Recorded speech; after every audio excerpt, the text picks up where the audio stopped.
कैसे हो बच्चों? आइए हम अक्षांश के बारे में सीखें। अगर हम अक्षांश को बेहतर ढंग से समझ लेते हैं तो हम पृथ्वी पर स्थानों का पता लगाने के बारे में भी सीख सकते हैं। पृथ्वी के इस मॉडल को देखिए। ग्लोब के चारों ओर की रेखा अक्षांश की सबसे महत्वपूर्ण रेखा होती है, जिसे भूमध्य रेखा कहते हैं।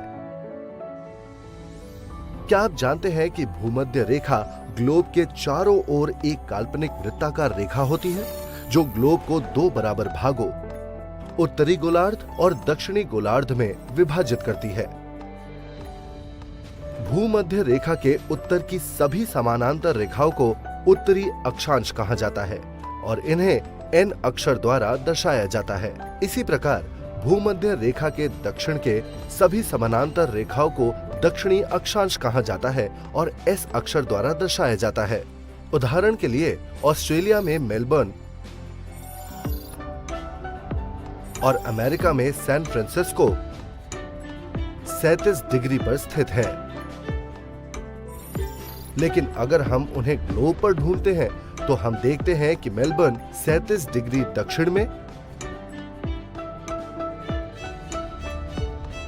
और सैन फ्रांसिस्को 37 डिग्री उत्तर में स्थित है। अगर आप पृथ्वी को अक्षांशों के साथ काटते हैं तो आप देखेंगे कि क्षैतिज समानांतर तल पृथ्वी से होकर गुजरते हैं। इन तलों में से प्रत्येक तल द्वारा निर्मित पृथ्वी का अनुप्रस्थ काट गोलाकार है। भूमध्य रेखा से ध्रुवों तक बनने वाली समानांतर रेखाओं को अक्षांश रेखाएं या केवल अक्षांश कहा जाता है।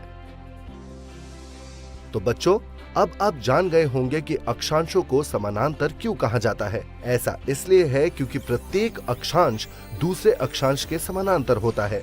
याद रखिए कि अक्षांशों को डिग्री में मापा जाता है। भूमध्य रेखा को 0 डिग्री अक्षांश भी कहा जाता है। क्या आप जानते हैं कि भूमध्य रेखा इतनी अधिक महत्वपूर्ण क्यों है? ऐसा इसलिए है क्योंकि भूमध्य रेखा ग्लोब पर केंद्र में स्थित है।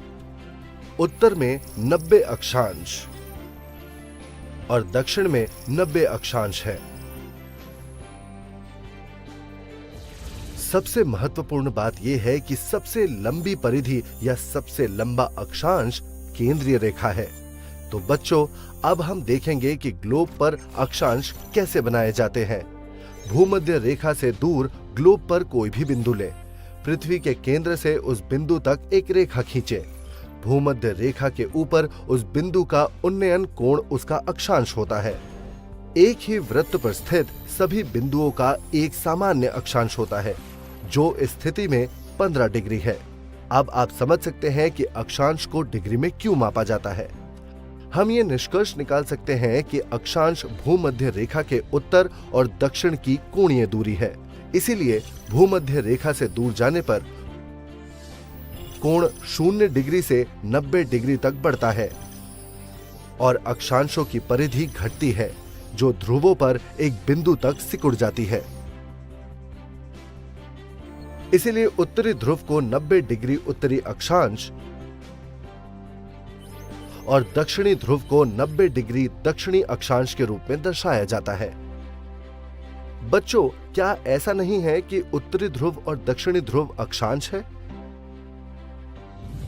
तो 1 डिग्री के अंतर पर किन्हीं भी दो अक्षांशों के बीच लगभग 69 मील या फिर 111 किलोमीटर की समान दूरी होती है। प्रत्येक डिग्री को 60 मिनट में और 1 मिनट को आगे 60 सेकंड में विभाजित किया जाता है।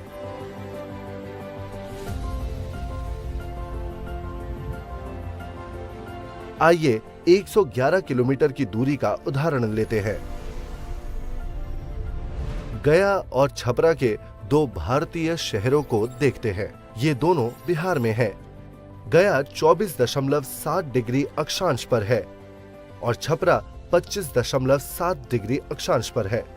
अब अगर आप गूगल अर्थ पर दोनों शहरों के बीच की दूरी को नापेंगे तो मापक यंत्र की मदद से ये करीब 111 किलोमीटर की दूरी दिखाई देगी। भूमध्य रेखा 0 डिग्री, उत्तरी ध्रुव 90 डिग्री एन और दक्षिणी ध्रुव 90 डिग्री एस के अलावा अक्षांश के 4 महत्वपूर्ण समानांतर हैं। आर्कटिक वृत्त 66.5 डिग्री एन, कर्क रेखा 23.5 डिग्री N, मकर रेखा 23.5 डिग्री S और अंटार्कटिक वृत्त 66.5 डिग्री S।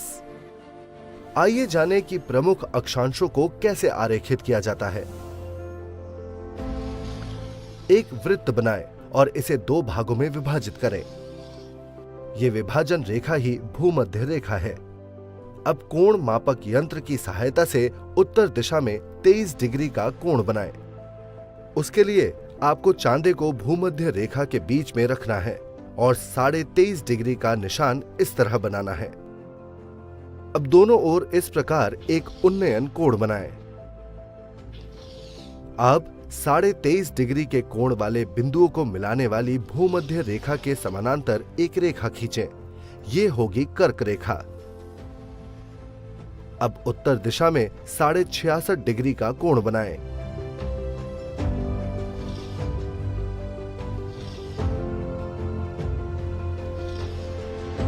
ये आर्कटिक वृत्त होगा। अब इस क्रियाकलाप को दक्षिणी गोलार्ध के लिए दोहराते हुए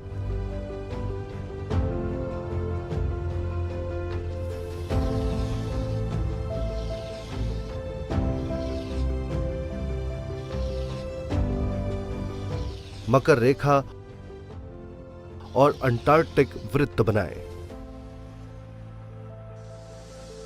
क्या आप जानते हैं कि किसी क्षेत्र का अक्षांश उस क्षेत्र की जलवायु और अन्य भौतिक विशेषताओं को निर्धारित करने में मदद करता है?